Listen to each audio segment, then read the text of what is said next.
स्वागत है आप सभी का फिर से एक न्यू वीडियो में। तो आज अपना लोग पढ़ेंगे वर्ग 10 के जीव विज्ञान का छठा चैप्टर।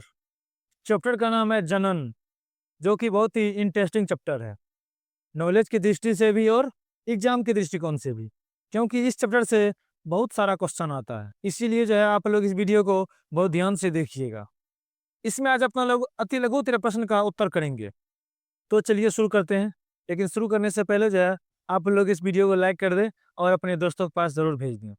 तो चलिए शुरू करते हैं आज का पहला प्रश्न। पहला प्रश्न है कि जनन किसे कहते हैं? वो प्रक्रिया जिसके द्वारा जीव अपने जैसी संतानों की उत्पत्ति करता है वही जनन कहलाता है। यानी जनन एक प्रक्रिया है जिसके द्वारा क्या होता है, सभी जीव जो होता है अपने जैसे संतान यानी अपने जैसे जीवों की उत्पत्ति करता है। दूसरा प्रश्न है कि जनन कितने प्रकार के होते हैं? जनन दो प्रकार के होते हैं, अलैंगिक और लैंगिक। ये आप लोग लिख लीजिएगा। अगला प्रश्न है कि अलैंगिक जनन की दो मुख्य विधियों के नाम लिखिए। पहला विखंडन और दूसरा है मुकुलन। अगला प्रश्न है दो पादपों के नाम लिखे जिनमें कायिक प्रवर्धन होता है। आलू और गुलाब।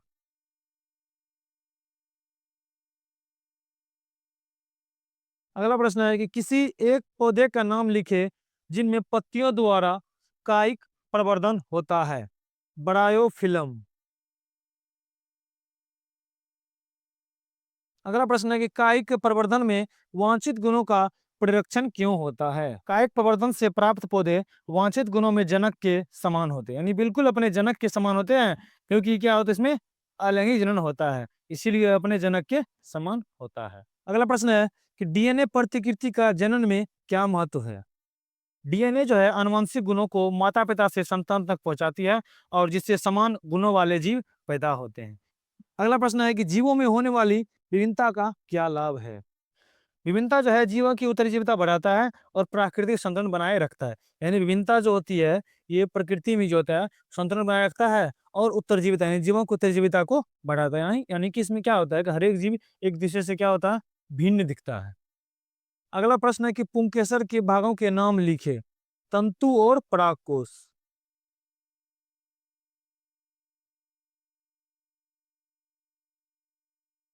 अगला प्रश्न है कि अंडाशय के अंदर क्या पाए जाते हैं? बीजांड। अगला प्रश्न है कीटों की भूमिका किस प्रकार के परागन में होती है? तो पर परागन में।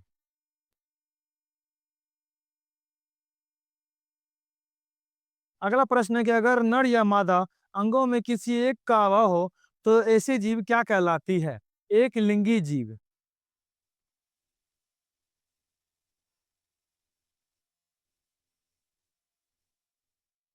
अगला प्रश्न है कि दो ऐसे जंतुओं के नाम लिखे जिनमें अलैंगिक प्रजनन होता है।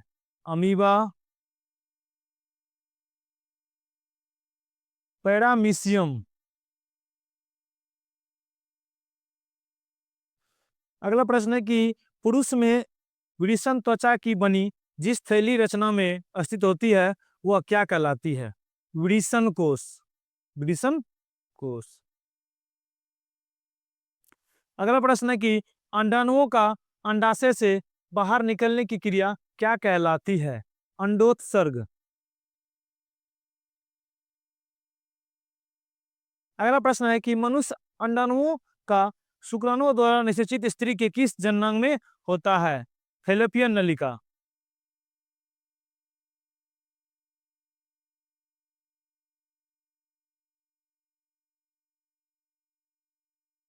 फिर अगला प्रश्न है कि स्त्रियों में यौनारंभ या प्यूबर्टी सामान्यतः किस आयु में शुरू होता है? 12 से 13 वर्ष में। अगला प्रश्न है कि स्त्रियों में लैंगिक चक्र कितने दिनों में पूर्ण होता है? 28 दिनों में। इसे ही मासिक चक्र भी कहा जाता है। अगला प्रश्न है कि कॉर्पस ल्यूटियम से स्रावित होने वाला हार्मोन क्या कहलाता है? प्रोजेस्टेरॉन। प्रोजेस्टेरॉन।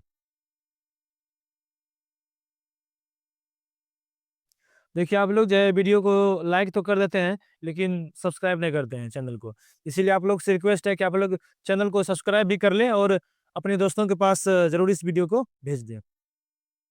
अगला प्रश्न है कि किन्हीं दो यांत्रिक विधियों के नाम लिखें जो जनसंख्या नियंत्रण में सहायक है। कंडोम और कॉपर टी।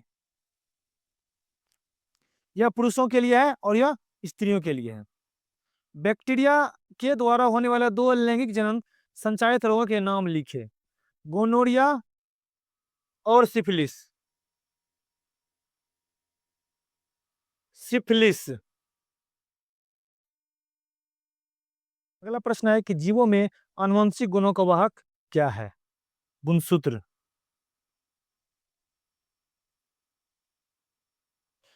अगला प्रश्न है कि किस प्रकार के जनन में शुक्राणु एवं अंडाणु का निर्माण नहीं होता है।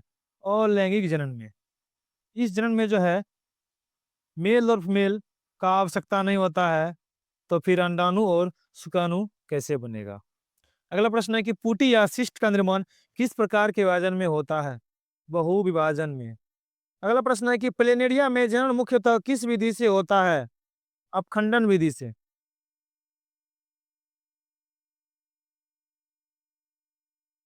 अगला प्रश्न है कि कवकों में अलैंगिक जनन की मुख्य विधि क्या है। बीजाणु जनन। अगला प्रश्न है उत्तक संवर्धन किस प्रकार के जनन का उदाहरण है। अलैंगिक जनन का।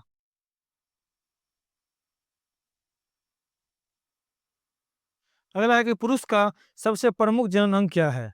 विडिसन। टेस्टिस। इसे आप लोगों को याद होना चाहिए। अगला प्रश्न है कि मूत्राशय के आधार पर स्थित एक छोटी लगभग गोलाकार ग्रंथि को क्या कहते हैं। पुरस्थ ग्रंथि।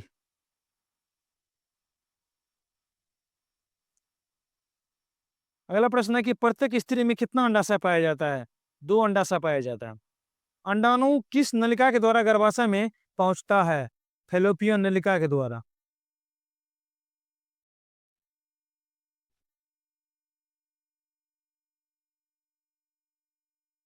अगला प्रश्न है कि गर्भाशय के निचले संकरे भाग को क्या कहते हैं। गिरिवा। कॉर्पस ल्यूटम किस प्रकार की ग्रंथि है। अंतःस्रावी ग्रंथि।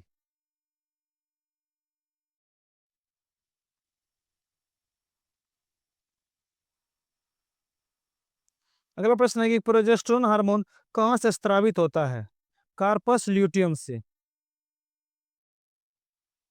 अंतिम प्रश्न है कि स्त्रियों के मूत्रजनन नलिकाओं में एक प्रकार के प्रोटोजोआ से होने वाला संक्रामक रोग को क्या कहते हैं।